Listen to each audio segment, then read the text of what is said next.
Steph, what did it feel like physically? Were there any hiccups, or was everything pretty smooth out there for you? Everything was smooth for the most part. Just understanding. It was nice to get back out there. It was nice to feel the playoff vibe again.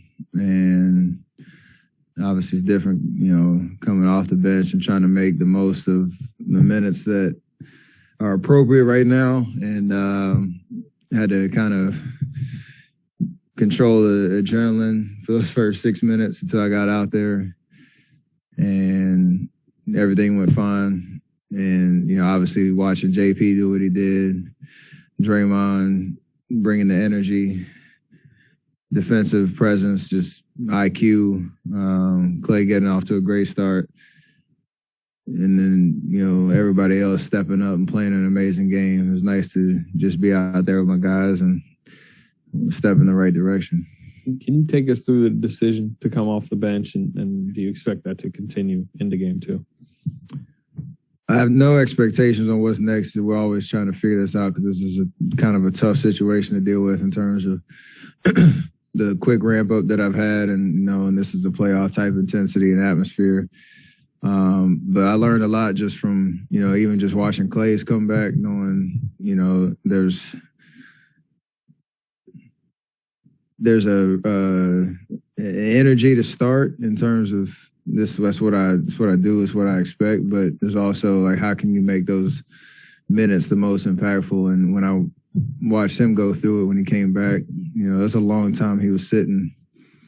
The end of the first and most of the second, you're trying to find a rhythm. So I want to play kind of, I guess, a constant pace throughout the game, and knowing what my allotment was, that coming off the bench and playing those 6 minutes to end every quarter was probably the right move. And we'll see what happens with me and Rick's conversations with how I come out the game and respond tomorrow and into Monday. Got to first say, impressive jacket, coat. Are you able to visualize the potential for the three-guard lineup when you guys are out there with Wiggs and Draymond, and just how good it might be able to be? I mean, you look at it on paper, you look at what we all can do, there's just a lot of space on the floor.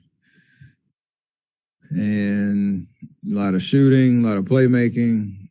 And if we can defend and rebound, you push in transition, like, it's really hard to guard us. So technically, I guess we're undersized, but you have to bring a defensive force and effort and energy, and then you can, again, just turn that into an advantage on the other end of the floor. See JP be able to make plays in the pick and roll with me and Clay spaced, and Draymond setting and Wiggs slashing, like, kind of, it checks a lot of boxes off on the list of, like, what would you want for a potent offensive, lineup. So if we can do the job defensively, it puts us in a good position to make teams kind of pay on the other end. We had talked about that group for a while. I don't know if you maybe played a couple minutes before this one together. Did it feel natural? I mean, Jordan came in and just went boom, boom, boom, boom, boom with you guys. Was it natural? Did it take a little adjustment? What was the feeling like? I was just playing basketball, and really it's kind of an easier transition because you just keep things simple. Like, I mean, the matchup works where you put, Jokic in a lot of pick and rolls, and then you have to have good spacing on the backside, and, we have options. If you keep things simple, don't turn the ball over, you're probably going to get a good shot. Thankfully, we made a bunch of them tonight, and the only difficulty I could see is, if you have a guy getting a hot hand, just making sure you put him in the right positions and don't overcomplicate it. And, we'll continue to grow with that group. And even if you throw Otto out in that, lineup, we have options. Andre as well. Like, we got different looks to kind of answer different matchups as we go along. How easy, I mean, it's teamwork, but how easy is it for someone like you or Clay to just say, okay, Jordan, go do it for a couple possessions here, given everything you guys have achieved? It's more just because he's capable, and you give teams a different look. Like, again, if you put him in a pick and roll, the play make, you got Draymond in the pocket. You got me and Clay on the backside. I don't think teams have gone through scenarios where you're trying to decide who you're going to come off of. So, again, we just have to keep things simple, be decisive, play with that type of confidence in each other. JP's a part of that now, and he's demonstrated that he's ready for pretty much any moment. Steph, on that note, to what extent is Jordan's play and his presence, to what extent did that make you willing and comfortable to ease your way back into that? That's a huge part of it, especially how he finished the season, the last 2 months, basically. But it's also confidence in what we do as a team, and I think it's like the third time I've done it in the playoff series coming off an injury, so I've got a little bit of experience, but it's also like just that I can hopefully provide a lot of energy when I come off the bench, but the way JP and Clay started the game offensively gave us a big boost, so we'll see how it goes the rest of the series. Steph, Jordan had that play with about 3 minutes before halftime where he came in transition and cut back and forth through the key for that layup, and you guys stared each other down. And then Andre came out at one point in the second half onto the court and talked to him, and he said there's no better feeling right now than having the vets who've been through this, support him and give him that kind of guidance. Do you sense that he's just soaking it all in and just going for it? Absolutely. That's his personality. He hadn't lacked confidence in himself, but it's also, again, trying to make sure he understands how he can influence a game, influence a series. It's nice to know, like, after probably the first 3 minutes when he got his bearing straight, that he remembered it's just basketball. It's just the same way he's been playing the last 2 months of the season and everything he's done to prepare himself for this moment. So once you get over that mental hurdle, kind of just become more free. And that play embodied it because, you just have the creativity, confidence in yourself to make a play. You don't second guess yourself. You kind of live with the results. And we've all done it for years. And, he's stepping into that now. So it's fun to see. Steph, you got it, right? Steph, you had mentioned the other day that a big part of the rehab process for this injury is just managing it. What does that look like for the next 48 hours? A lot of ice.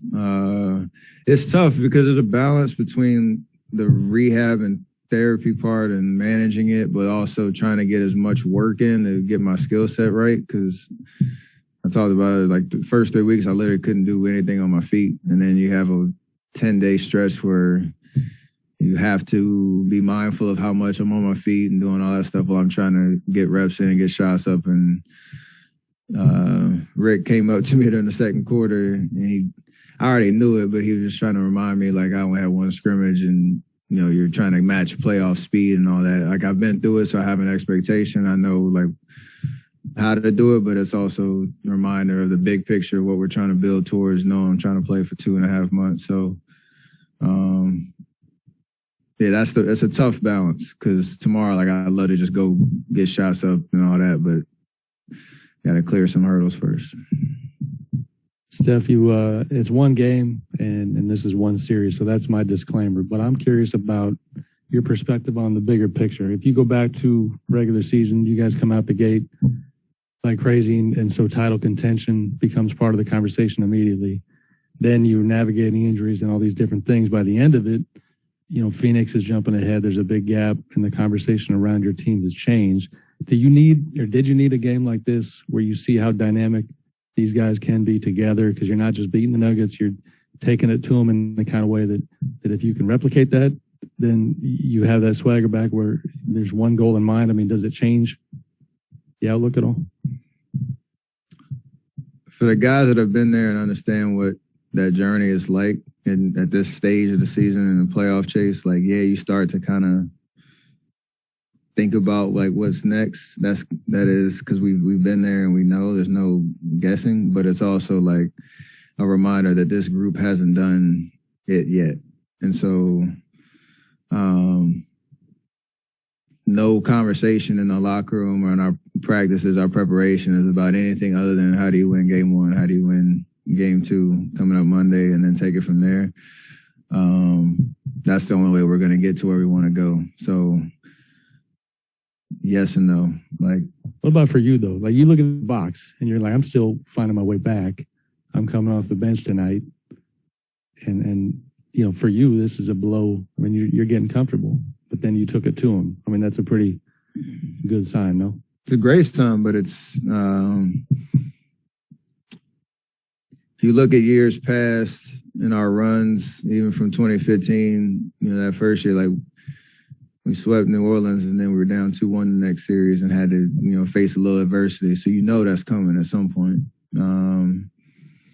And how we'll respond, we'll see. But right now, it's just literally about, I guess, yeah, to your point, taking that confidence from game one. How do you, you know, double down on that next game? You know, find kind of your niche plays, your go-tos, pet plays that you want to form an identity around, whatever lineups are going to be the most potent. And then hopefully when you look up, you got 4 wins in this first round and you're starting to go back to the drawing board and understand the challenge only gets harder. So, yeah, there's a good energy and a good belief in what we're doing and that we can be that team. And it's not just talk, but at the same time, this team hasn't done it yet, so we can't get too ahead of ourselves. Steph, do you ever, in a defensive matchup, worry about if Draymond can handle it? Oh, never. His IQ is crazy just in terms of like being able to make those adjustments based on who he's guarding, what challenge it is. And he's just always in the mix. So, you know, he don't have to prove, you know, who he is anymore, but he continues to go out and impact the game. You know, past like the eye test is crazy when you watch him where he's at on the floor, looking overmatched against Jokic in a post-up situation. Like he finds a way to just make his presence felt. So it's great to see him peaking at the right time after all he's been through this season. You've obviously had a front row seat the last month and a half to Jordan's, I guess, surge, especially with the stuff he's been doing with Draymond, the DHOs. Are you ever like, kind of looks like me out there a little bit? Well, yeah, because our system, it's predicated on ball movement and player movement and everybody being in sync. And, you know, Draymond's obviously talked about his defensive IQ, his offensive IQ as a playmaker, depending on how guys are guarding him. He makes sure to get everybody involved, and there's some patterns that JP's figured out that make the game a little bit easier. But he's also different too. He's got that shiftiness and, you know, change of speed and stuff, and he just continues to find a way to make the defense pay for how they're going to guard him. So it's going to continue to elevate from here. Steph, how important is your defense when you're going to small unit? And did you understand that this has been your best defensive statistical season? And how proud are you of that? I need that clip from him, and I need to send that to Mike Brown. Because we have this like defensive grade thing and some other like metrics that he's been. Did you win Player of the Month? No, early in the season. But anytime he comes at me with some pointers or whatnot, I'm gonna play that clip for him. Let him know that I'm here. Appreciate you. You got a nickname for that closing unit yet? No, that's y'all's job, right? Your job. I did it once. Yeah. See, it's hard to keep doing it over and over again. Yeah. It's hard. It's hard stuff we all do, right? I did it once. Absolutely. Steve said Draymond was clearly like wired, and it was very important for him to get to game one. Did you sense that he was like on edge and beaming for, you know, playoffs, get back in the playoffs? For sure. And this was an interesting week because you had you finish the year strong. He played a couple of back-to-backs to get his body going. And then you got to wait 6 days while the playing tournament's going on, which was obviously fun to watch. But you get sick of. I think I might have been the only one that. I think I said it yesterday. I was the only one that enjoyed practice because that was my only time to get reps in. Everybody else is coming off that end of the year good stretch, and they just want to keep playing, get back out there. So yesterday's practice was kind of funny because it was preparation, but everybody was kind of pissed off. That was another day to have to wait. And today was just a different vibe, knowing the game was here and we had an opportunity to go out and just compete and enjoy the playoff atmosphere again. So Draymond definitely brought the juice today, and we'll need more of it. You know, I got to ask you about the shoes. You pulled out the Curry sixes from 10 in the town. That was obviously a tribute to my high school, correct? Obviously. What was behind the motivation for pulling out the classics? It was that. It was knowing we hadn't been in the playoff series since Oracle, so kind of passing the torch off. But there's also some tech stuff in the shoes for my foot just to kind of make sure I was in good shape. So I was like my Forrest Gump. I just trying to learn how to run and walk again situation. It was great. There were some great moments, and like I said, it's still a young building and environment, and you're trying to find its identity. But you know, it was loud at times, and went on some runs. There was a moment, I don't know if the third quarter, fourth quarter, I can't remember. Probably end of the third, I think we got up to like a 18, 20 point lead, 18 or something like that, and GP got fouled on transition. It was almost because the lead was so big, you lose like the anxiousness of the moment. And that's where you remind yourself, like, this is a playoff game. Like, this is, you know, every possession is important. I started pointing at the scoreboard, like trying to get everybody hyped, knowing that, you know, you got to build on that momentum every game to create that home court advantage. And it's been great. So it's only going to continue to get better as the stakes kind of get higher and higher.